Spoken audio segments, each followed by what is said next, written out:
In this video, I'm going to show you how, when you create a storied book on Storied, we generate very useful additional information for you, such as a table of contents and an index. I'm going to walk you through a little bit of the process in case you're not familiar with a few of the features that we have in our storytelling. One thing you'll notice is that on the home page, if you've already been working on a book in StoriedBook Studio, it will appear over on the right-hand side, a recent book. So I'm just going to go ahead and click on it over in the right-hand navigation. And this is the book that I have been working on. I've collected up my stories, and I can reorder my stories here like this. Let's say I want to bring this one up as well. And so I can change the order of the stories. If I choose add story, I have the option to add from my stories, and this will show me additional stories that are available, show me the ones that I already have selected. I'm not going to do that at this point. You'll also notice that if you have a group, you can add stories from your group, or you can tell a new story. And that's what I'm going to do right now, just to give you an idea of some of the features we have here. So I'm just going to add a story that I have prepared. Uncle Pete's Airplane. And one of the key things in here is that you can add a location. And when you add a location, we have a handy type ahead that will find places for you, such as Buffalo, New York. And you notice that when I type it, that I have a selection that drops down. The benefit of doing this is that this is able to standardize locations, which is beneficial for hinting in the system, but it's also beneficial for building an index to be sure that you're locating stories that took place in the same place. And so that standard representation is very helpful. Now, you don't have to do that. For example, one of the locations in the book that I've already built is the Ozark Mountains. And if I type that in, that's not part of our standard locations. You can add locations that are not in the type ahead, but we definitely recommend, if possible, that you select from the type ahead. And then we'll put in a date. We'll say June 1929 for this particular story.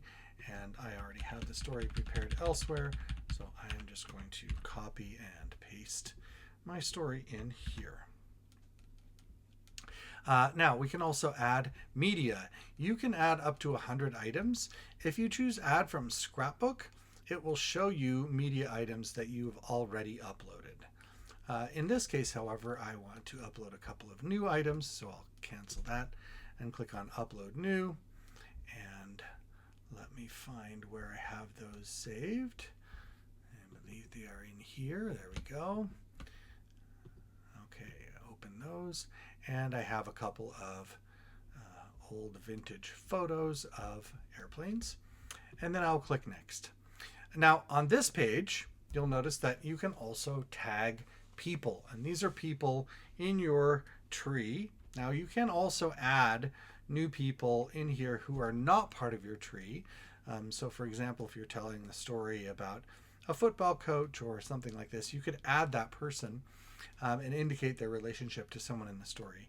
But in this particular case, I am just going to look for someone in the story that I want to tag, and I will click on Next.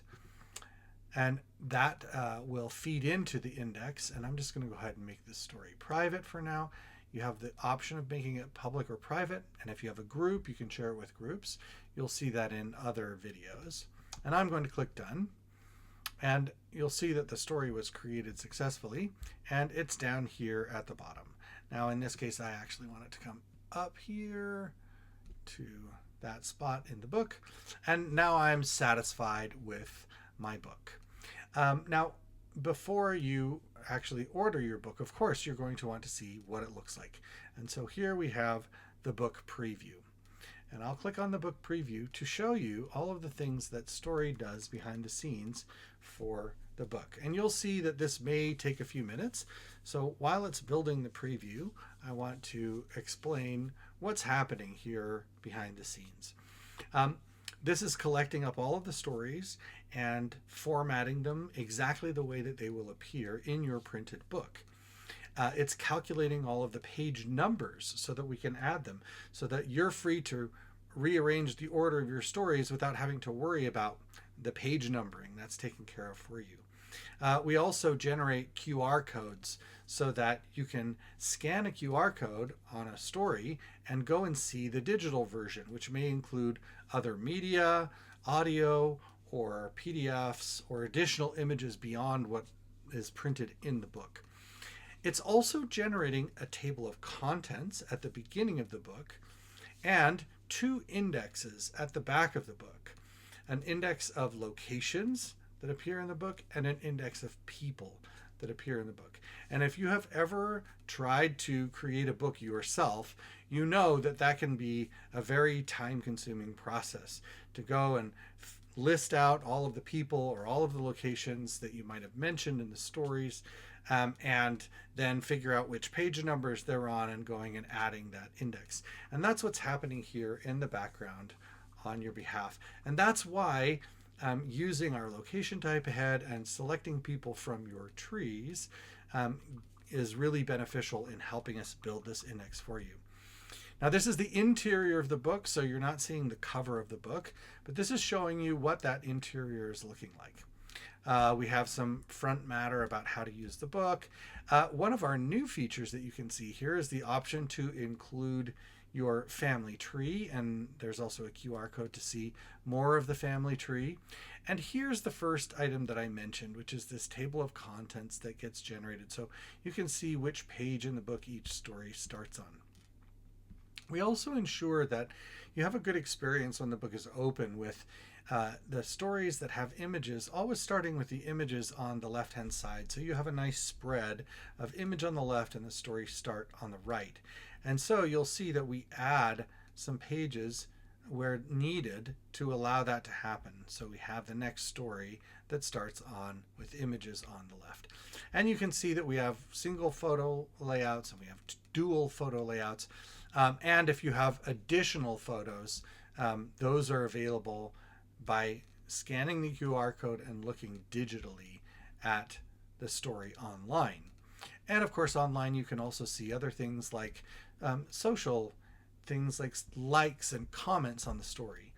Now, if you notice on this particular story, the County Fair Pie, that we have 2 photos that are printed in the story, and there's a little indicator right here by the QR code that shows that there is additional media. So this is something that gives you a clue that there's more that you can see about this story in the digital version by scanning that QR code.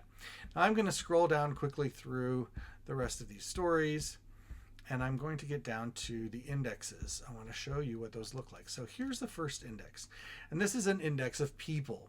And so you'll see that if a person appears in multiple stories, that those beginning pages of those stories are listed in the index. And of course, if you have multiple people in the same story, then those page numbers will appear for both people. And then we also have the same thing, the index of locations. And here you'll see that we have all of these locations that are pulled out, and there we have all of the page numbers. Again, the first page number of the story that contains that location. And then we have our back matter. And these indexes are built automatically. They are organized in alphabetical order for your people and your places. And this is something that should save you a lot of time in working with your StoriedBook.